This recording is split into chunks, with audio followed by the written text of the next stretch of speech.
ஓம் ஸ்ரீ மகா தன்வந்திரி சுவாமியே போற்றி.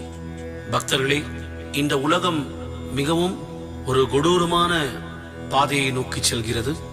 நாம் எல்லோரும் இப்பொழுது ஒரு மிக கடினமான காலகட்டத்தில் இருந்து கொண்டிருக்கிறோம்.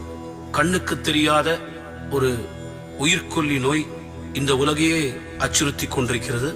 அந்த வகையிலே இந்த நோய்கள் விலகவும் நோயற்ற வாழ்வு வாழவும் நாம் அனைவரும் வணங்க வேண்டிய கடவுள் ஸ்ரீ மகா தன்வந்திரி பகவான். தன்வந்திரி பகவான் மகாவிஷ்ணுவின் அம்சமாக கருதப்படுகிறார். திருப்பார்கடலை கடையும் பொழுது அமிர்த கலசத்துடன் வந்தவர். கீழ்குறிப்பிட்ட அவருடைய 108 போற்றிகளை உங்களுக்கு கொடுத்துள்ளோம். தினமும் காலை மாலை